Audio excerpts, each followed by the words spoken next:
Have you ever noticed that the most difficult part of a long journey isn't the halfway point or even the finish line? It's the act of pulling the car out of the driveway. In the world of personal finance, there's a mathematical and psychological wall that stops most people before they even begin. That wall is the first $10,000. Statistically, for a young professional in London or Lynn or New York, reaching that first five-figure milestone feels like an uphill battle against a system designed to keep you at zero. Yet, once you cross it, the path to 100,000 suddenly feels less like a climb and more like a glide. To understand why, we have to look past the numbers and into the reality of how money actually behaves. In the modern world, let's look at a typical scenario. You are 25, living in a major city, and earning a respectable salary.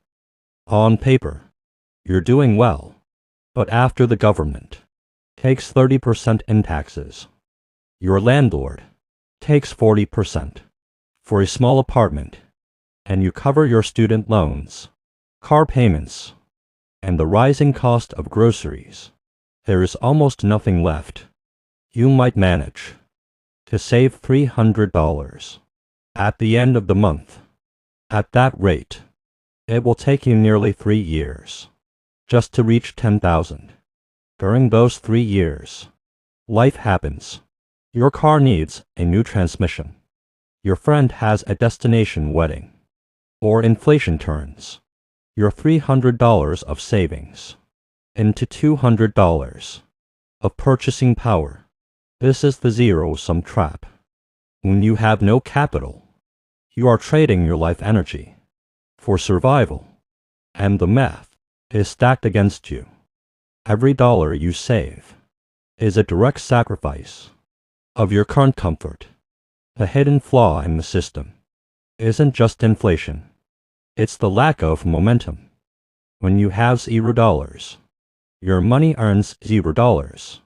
Every single cent of that first 10,000 must be manually earned through labor. You have to physically show up, trade your hours, and fight the urge to spend. Let's look at the math. If you finally scrape together that 10,000 and invest it, the returns are initially insulting. A 7% annual return on $10,000 is only $700 a year. That's barely $60 a month. In most European or American cities, that won't even cover your internet and phone bill. It feels insignificant. This is where the psychological breakdown happens. You look at your spreadsheet and think, I worked 3 years, skipped vacations, and drove a beat-up car just to earn $60 a month. The mistake isn't in the math. It's in the timeline. People look at the small returns of the first 10,000 and conclude that the system is broken or that investing is only for the rich. They decide to spend the money on a better car or a luxury holiday instead, effectively resetting their momentum back to zero. They fall back into the cycle of lifestyle inflation, where every pay raise is immediately swallowed by a higher rent or a more expensive lease. Financially intelligent individuals understand that the first 10,000 is not an investment phase. It is a discipline phase. It is the price of admission. During this period, you aren't just accumulating currency. You are accumulating habits. You've learned how to say no to social pressure. You've optimized your tax liabilities and mastered your overhead. You have developed the investor's gaze, the ability to see $100 not as a dinner out, but as a seed that will eventually grow into a tree. As that 10,000 grows toward 100,000, something fundamental shifts. Compound interest begins to take the heavy lifting away from your physical labor. Think of it like a snowball. At first, you are sweating, manually packing snow together into a small, fragile ball. It's exhausting and slow, but once that ball reaches a certain mass, you just have to give it a slight push, and gravity does the rest. When you have $100,000 invested, that same 7% return is $7,000 a year. Now, the money is doing the work of a part-time job for you without you lifting a finger. It's covering your insurance, your utilities, and perhaps your groceries for the entire year. Your labor is no longer the sole engine of your wealth. It's now just a supplement to the capital you've built. The leap from 10,000 to 100,000 is mathematically larger, but psychologically easier.